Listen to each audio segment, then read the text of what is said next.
Hey, hola, bom dia, Carl Munson here with the Good Morning Portugal live stream, YouTube channel and podcast. And you may have noticed there, we used to have a little picture from the community of the morning where you are, the Hola, bom dia picture where you are in your part of Portugal, preferably, but also if you're planning to make your way, I was going to say escape, it might be that, but if you're planning to make your way to Portugal soon, you could send us a picture from your current morning. We do like a rural idyll, like you see behind me. It doesn't have to have a Portuguese Barcelo cockerel in it or yellow wellies, but just a nice picture of the morning wherever you are. And we like to start the show with those. Oh, we've had a love heart already this morning. Who was that who sent us that? Good morning to you. Hola, bon dia to you. So just letting people arrive whilst we have a little bit of a look at the news and weather this morning before moving to our virtual village guest, Michael Brodie, who is the founder and CEO of OurNet. A project that's been long in gestation and has found its, I could say this, I think, it's found its birth in Portugal. So there's a lot of angles here. Michael's here to talk about his project, obviously. And it's a little bit like the idea that we had some time ago. We were going to do a kind of Dragon's Den idea where anyone who had an idea, a business idea coming to Portugal, expat community probably, but not necessarily, would pitch their idea to the Good Morning Portugal community and see what people thought and get a bit of feedback, because there's so much sort of pitching going on these days. It's all the rage, isn't it, with startups and so on. So Michael's here. I'm sure he's open to feedback about the project, but really we're here to find out what OurNet is all about and this idea of the virtual village. And I said in the notes there for the show, I remember when Facebook was good. And it just seems so interesting that there were those glory days of Facebook when it was still good fun to post up a picture of a cat or something you ate, or a mixture of the two, possibly. But that's the darker days of Facebook. And, you know, something happened, didn't it, along the way where it just wasn't so much fun anymore. And we feel like, I mean, albeit here I am, I have to say, broadcasting on Facebook this morning, doing the live stream. And I am ever so grateful to Facebook for their fantastic technology. But there is another side that goes with that, isn't there? And we are the data. We are their commodity now. And so with that in mind, quite a few people got a bit agitated a couple of years ago, Cambridge Analytica and all that sort of stuff, and were thinking about alternatives and how this could be done differently and how it might not be so corporate, how it might be a little bit more personable and personal and community-based. And Michael was way ahead of that curve, thinking about this long before Cambridge Analytica. 15 years ago, I think he started thinking of a community-focused social network. So we'll find out all about that after a bit of news and weather and a look, see what's happening. Second wave, dare I say that, hashtag second wave, something's going on in Lisbon. We'll have a look at that in a moment. But after your comments, so look, busting out the Portuguese from Vila de Rei. Owen is here. Bom dia, vocês lindas almas. Good morning to you, beautiful souls. That's how we roll here. Thank you, Owen. And from Castanheira de Pera, a very good morning to you all from a cool but fast-warming Castanheira de Pera. Indeed. I mean, as an expat newly arrived in Portugal, you might look out the window at the moment and think, I didn't come here for this. It's quite overcast and grey and a little bit cool. But I think that's going to give way to some really hot weather as we've been experiencing already this week. And here, talking of sunny, bon dia, Carl, Claire and Steve, and now in sunny Pera. Is that as in Castanheira de Pera or a different pair? If you live in Castanheira de Pera, you can truly say it's gone pear-shaped, can't you? But in a good way, obviously. I have busted a borehole. Oh, I say, matron, the screens.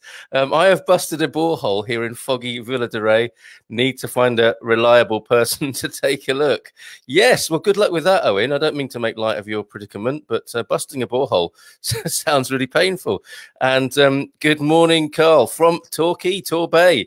Saw some pictures on the UK media last night of Paynton, not far from where Vinny is this morning. So good morning to you, Vincent, and love to Torbay, which I think has been idyllic, hasn't it, without all the grockles there for the last few months. You've had it to yourself, but that is about to change, I think, my friend. Peter, Wilton, Davis, clear and sunny here, and we can look down the valley and see the rest of Portugal covered in fog. It's a nice bit of meteorological one-upmanship there, Peter. So let's have a quick look at this news then. State of calamity returning to some. Oh no, I was not looking at that yet. I need to change what I'm sharing with you. Oh, there we go. Let me find the news here. State of calamity has returned to 15 parishes in Lisbon. Let's take a look at those. Or that particular story from the PortugalResident.com. State of calamity for new restrictions, with new restrictions for 15 Lisbon parishes. Prime Minister Antonio Costa has emerged from a 5-hour-long meeting with several mayors and health officials today, with a list of changes coming into place in Greater Lisbon from midnight tonight. That was a couple of days ago, actually. So we're into this now. The changes involving an 8 p.m. curfew for shops and restaurants, reinforced monitoring of commercial centres, and a ban on groups of more than 10 people are aimed at stemming the rising tide of new coronavirus infections. And it links to another story where young people were told to be a bit more careful. And I think the catchphrase was, being sick is not cool. And I don't think the young really are that bothered. And maybe rightly so, as this disease, it would appear, this is not coming from the article, this is my subjective info being injected in here, but it would appear from what we can see now that this is a lethal disease, but for those over a certain age, certainly over 65, 70 sort of level, is where people need to be concerned, and it can be extremely dangerous. But apparently not so much with younger people. But I guess you can prove anything with statistics. Mr. Costa told reporters that the meeting allowed us to localize with extreme rigor the nucleus of the problem in 15 parishes. In some cases, it was possible to locate the residential areas where there is a particularly high incidence of COVID infections. This apparently without all the track and trace malarkey. So they're able to do this in a public health way without all that invasive stuff. Sorry, this is me interjecting lots of additional stuff to this PortugalResident.com article. Thus, the plan emerging involves the introduction of the new Healthy Neighbourhoods programme, an initiative that will develop community projects designed at reinforcing the message on how to prevent COVID-19 contagion. At the same time, testing is to be speeded up and further tightened via the use of georeferencing, which will be able to pinpoint not simply streets that need closer monitoring, but buildings, i.e. apartment blocks, where everyone will need to be checked. Maybe that is track and trace. The hitherto lenient policy of large groups of young people drinking late into the night will be stepped up to allow police to actually fine offenders, and there will be a beefing up of the number of agents, PSP and GNR, on the streets. Regarding the 8 p.m. curfew, restaurants serving dinner will be exempt, but they still won't be able to serve alcohol beyond this point. So I won't read all of that, but just to let you know that the predictions of a second wave appear to be happening in Lisbon and all over the world, it would appear. And read into that what you will. I know some of my friends tuned in this morning will have a theory about that.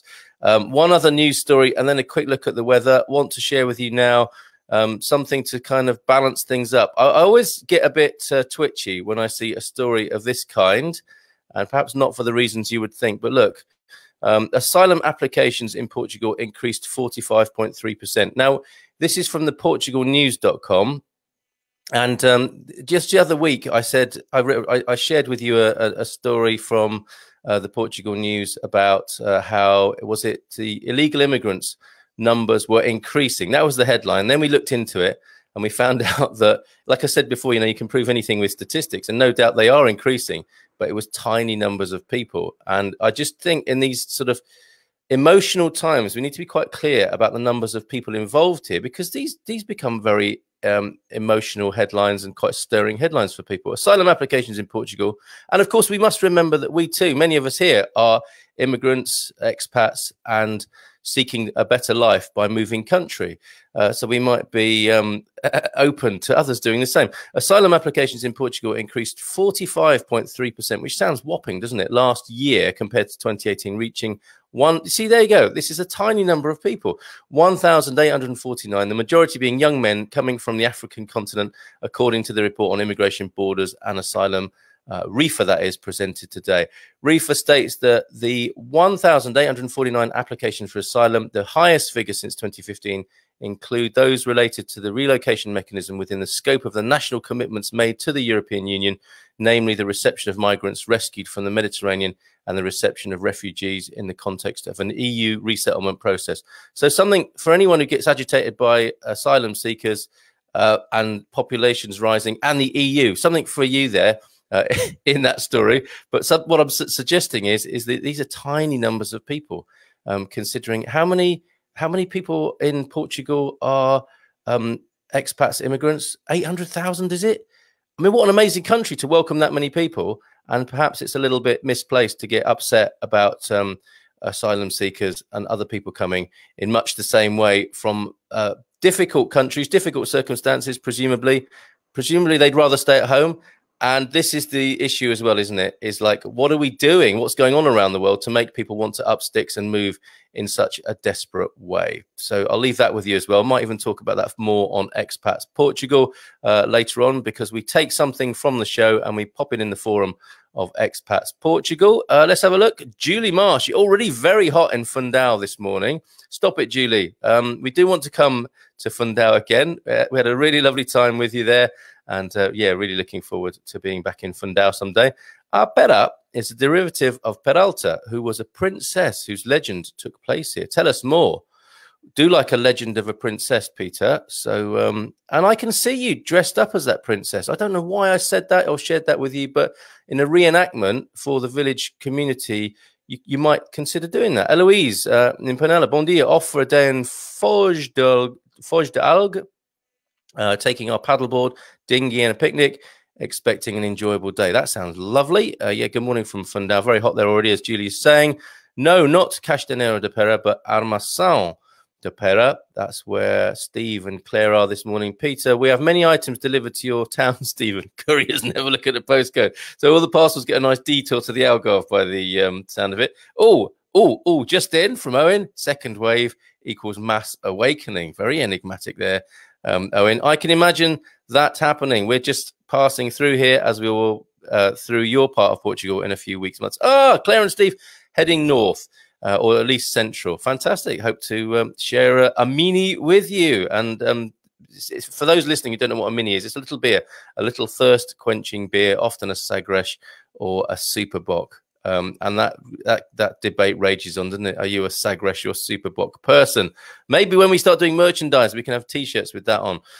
Very quick look at the digital seaweed then. 20 degrees currently in Lisbon. Yeah, it's warming up. 28-degree high to look at there. A couple of 2 or 3 cloudy days, actually, and then a warmer Sunday of 29 degrees. Porto, we'll just look at the principal cities.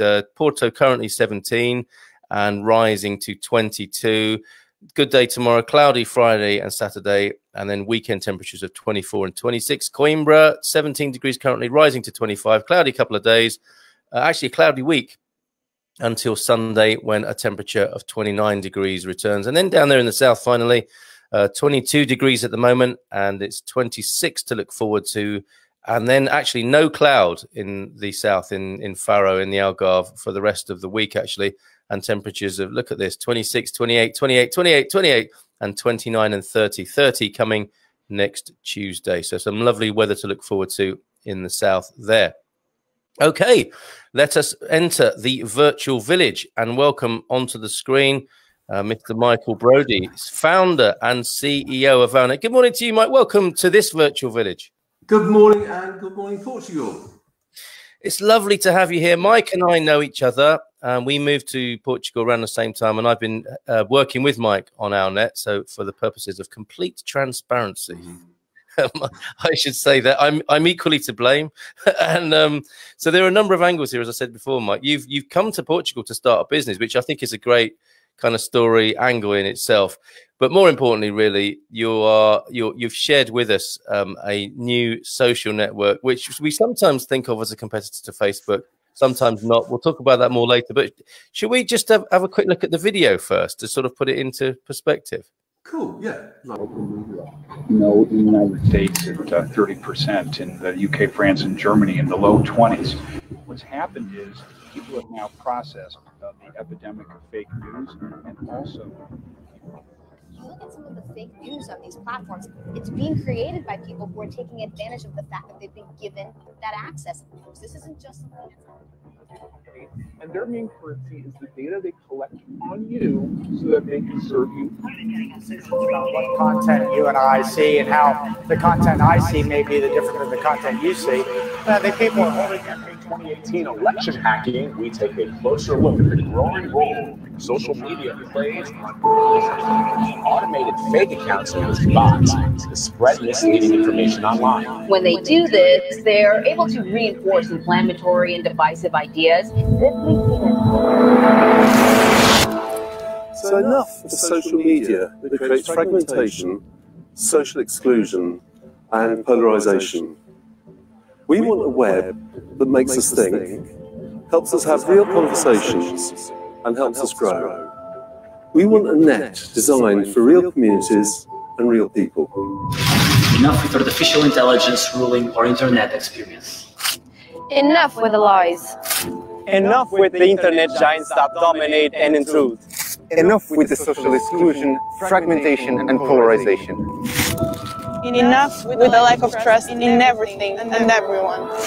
Enough of social media bringing out the worst, most competitive aspects of human nature.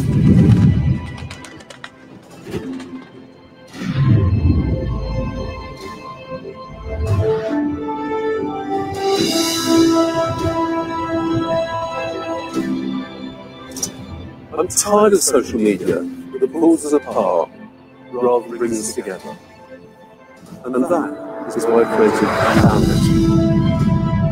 Discover a new virtual village where you can express yourself in a new way and, with some help from augmented locality and social intelligence, bring forth the best that humanity has to offer.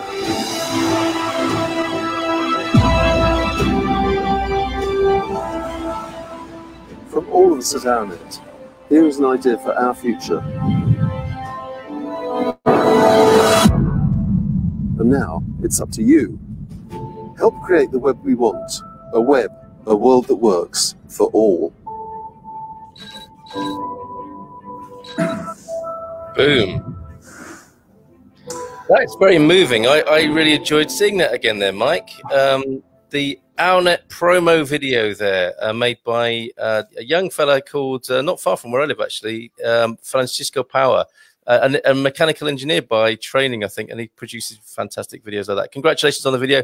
Congratulations on imagining a community-focused social network. How did that begin?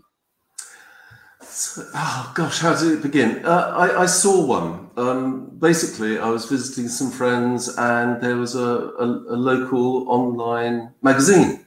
It's for a wealthy area of London, Chiswick, and I looked at it, and it was a terrible, terrible website. But the number of people, there were 150, 200 people on it at any one time, because people want connection with local people. They want connection. They want to know what's going on locally. And I just thought, wow, what a great idea.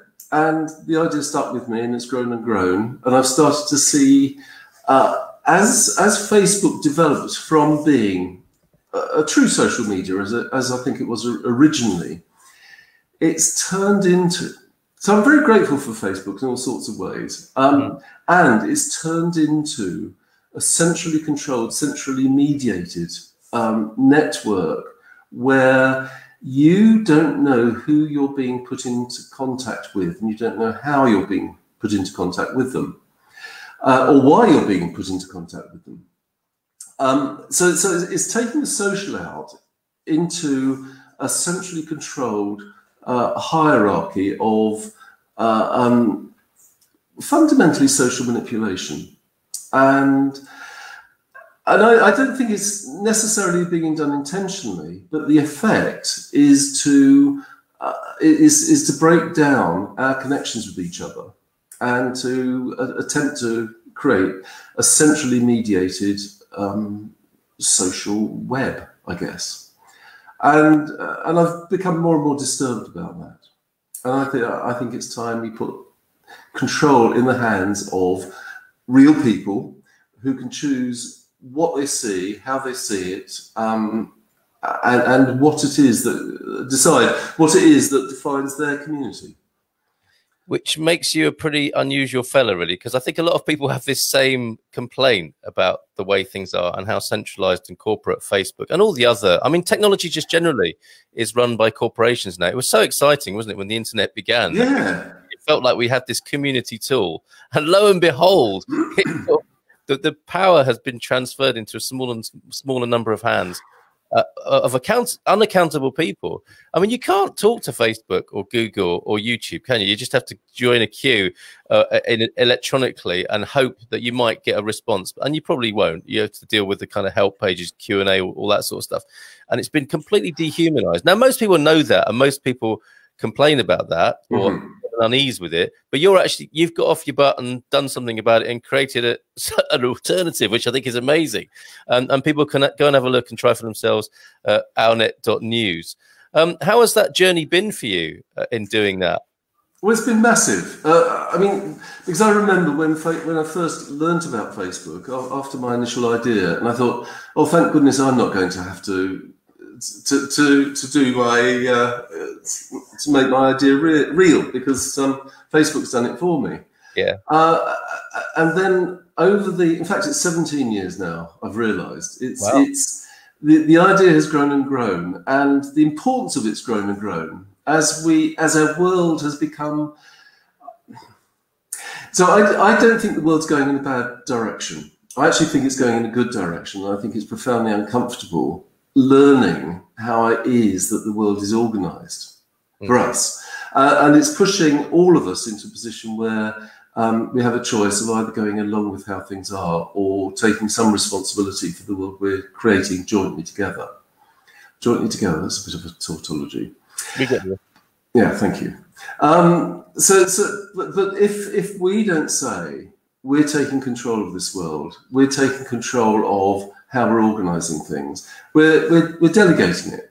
And the way things have gone in terms of our organisation, we're going to be delegating it to popularists who get into positions of power by dividing and ruling, which means that almost everything's going to be 50-50. 50% who love Boris for a bit, 50% who hate him, 50% who love Trump for a bit, 50% who hate him, 50% who who want Black Lives Matter to work, 50% who don't. The whole world is going into a popularist this or that environment, and fundamentally it's structural. It's not how people work at their best when they're being social. How people work at their best when they're being social is they talk to each other, disagree with each other, work it through together, and then come out with either a compromise or a new possibility that works for both. We need to get back to those sorts of conversations, and we're not going to do it in a world which has been increasingly centralized and polarized. That just can't work. And so people are getting disillusioned with those old systems. I hope www.ournet.news is going to offer something better. We don't actually know, because it's very, very new. We don't know how it's going to work, whether people are going to be bothered to deal with the initial bugs which are going to be coming up, but we'll see. Something's got to be done. Facebook used to be in that situation years ago, I'm sure. Totally. Mark Zuckerberg probably used to shout at his tech team to get it sorted out. You'd never know now, would you? But it's obvious to see what you're talking about. And the pandemic, the coronavirus, COVID-19 pandemic is a really good example of what you were alluding to there, I think, which is us thinking that other people are going to sort this out for us, right? Yes. And we're not very happy with the results in a funny sort of way. And this is perhaps what Owen was talking about, the mass awakening.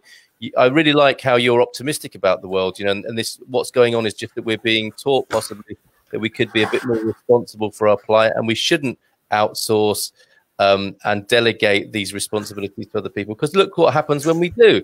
We want the government to sort it out. Then they tell us things like, well, you could stand 2 meters apart. No, hold on, 1 meter apart. And you should wear a mask like this, and you can't have sex with that person, but you can with this person. And everyone's like, This is ridiculous. Well, okay, but you did ask them to tell you, and they did. And this is what we and we voted for them. They got into power because we voted for them, because we didn't have proper discussions. And we can complain that it's the systems, etc. And I can go along with that. They are all centrally controlled systems. But as individuals, we have the power to have conversations with people. We have power to just invent new things. We have all that power. And the unfortunate thing is we give it away. It's not taken from us. Yeah. People never take our power away. We give it away. And it's time we took responsibility for that. Okay, excellent. And you've used your power to create OurNet.news, which has been an amazing journey, not least in the last couple of years here in Portugal. It's been incredible to work within the sort of Portuguese entrepreneurial culture. I'm hoping you'll join me on Wednesdays for the next few weeks, and we can talk. I mean, I think we should talk specifically about that on one of our sessions about starting a business in Portugal. But this is a program for people in Portugal, and there is a really good basis and foundation here, I think, upon which to launch a community-focused social network. Right, we've got this lovely local setup, of the parishes and the districts, and then central government. That's a really ripe environment, but still it seems to be moving towards centralization. How do you see OurNet growing in Portuguese culture? And I mean, whilst you've got people here who are in Portuguese communities, what would you like from them? So like, I guess I'm a pioneer in a way. And the thing about pioneers is they go to new countries and they look around them and say, "What on earth should I do next?" So Columbus landed in America, had to look around and thought, "Oh, what should I do next? What's around the corner?" And actually, what I find I have to do is to get on and do what needs to get done next. If the idea is sufficiently strong, if enough people are sufficiently inspired by it and sufficiently committed to it, the idea will grow. And at some point, it will get adopted by a community somewhere, and the community will find it's useful, and the community will start using it, and then they'll start sharing it, and it will grow. And that's the point where I, as perhaps a Columbus, will find out if I can survive in America. But it has to be a leap of faith. And there's a real offer, because at the moment you talked about no one being able to contact Facebook, and that's inevitable with an organisation which I think they serve about 2 billion people. There's inevitably a loss of the personal contact, because it's trying to do everything centrally. We're doing our best to develop OurNet, so it's going to be very locally controlled. I don't know how we're going to do all that. That's the commitment. And it's going to take people joining, voicing, taking part in the whole thing to make that happen. It cannot all be down to me, because otherwise I become the new Boris Johnson in the world. Nobody wants that. I don't want that. Okay, I don't want that responsibility. Fair enough. Fair enough. Who would? Only a man shoulders as broad as his can take that, or as socially undeveloped. Okay. And yeah, I'm sure it'll be inevitable not to talk about Boris and Trump and these characters, because they're sort of characters that have emerged as sort of our projection screens, aren't they, for all that's wrong with the world in many ways, or for, looking at it from the other side, all that's right with the world if you're a fan. But the point being made here is that it's no longer really very helpful to humanity to be blaming other people, right, or othering other people, sort of outsourcing any of your emotions onto other people. And perhaps the time has come, perhaps the pandemic age is that where we are taking responsibility more and not losing it with what seems to be outside of us, but taking control of what's inside of us. And in that spirit, I've got your presentation here, the OurNet. This is like the pitch deck, isn't it? Yes. The target audience is people who are looking for a community platform they can trust based on mutual respect, not power play and derision, which, of course, is what a lot of social media has become. We are using social media to vent, aren't we, rather than create, it would seem, largely. People fed up with having no control over their data or their feed. We've discovered in recent years that we are the data pawns, if you like. You know, we are the quality. You know, what's the product? We are, in a way, aren't we? And people who want this is within conventional social media, such as it's become, of course, and people who want a platform to create connection, collaboration, and responsible communication. The spirit of the old internet, right? Let's make the internet great again, to coin a phrase. Do you want to add something to that? Yes, it's that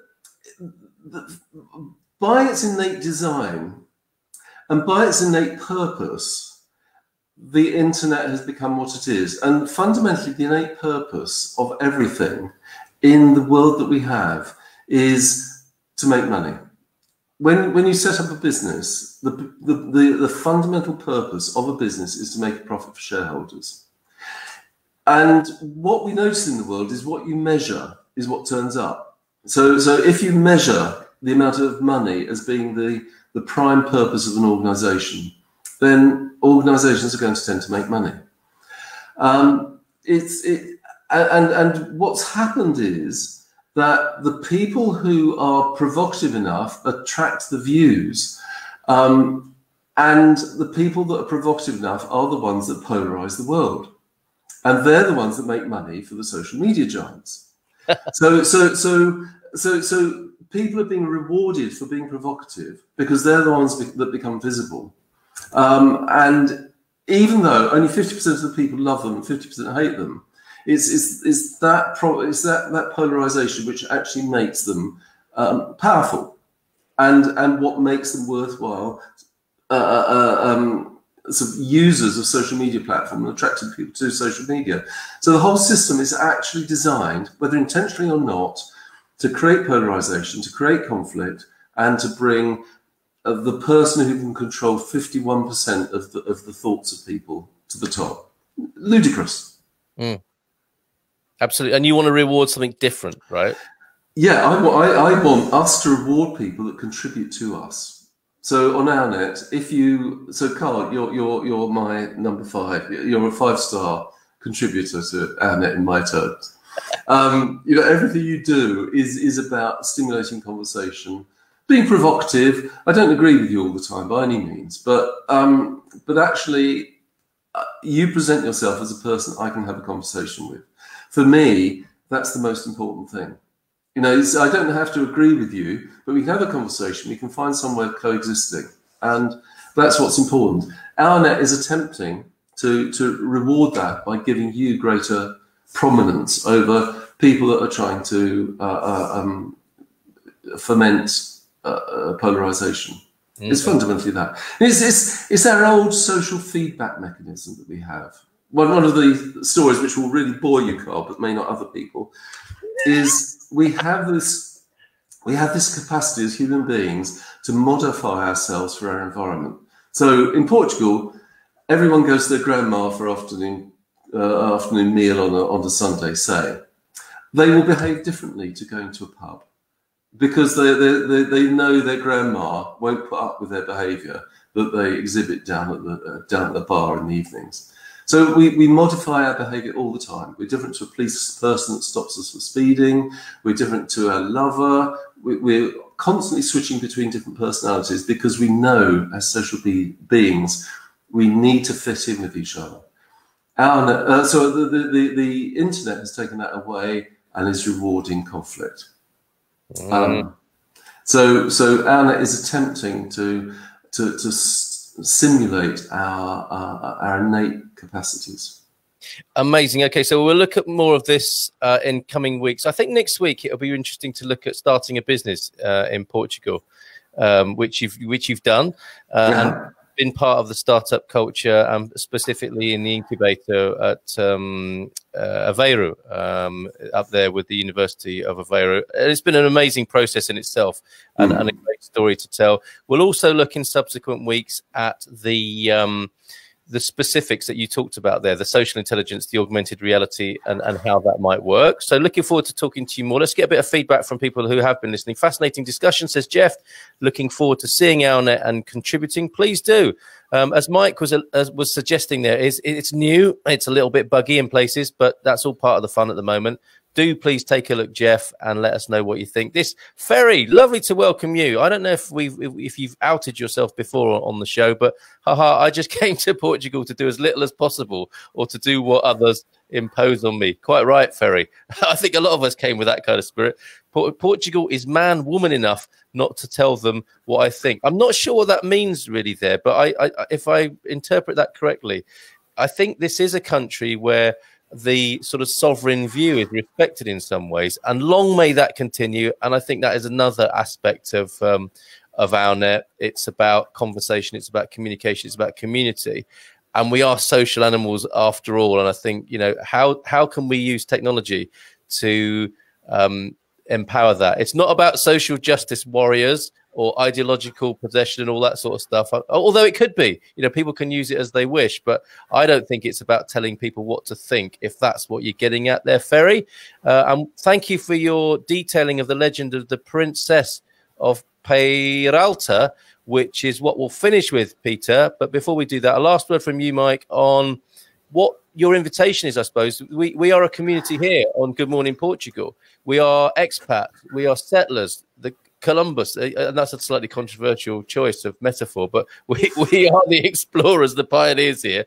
How could OurNet be useful to such a person? So, yeah, I mean, inevitably, as immigrants, as I think we must admit that we are, we have certain characteristics, and being around other immigrants tends to be a bit more comfortable for us.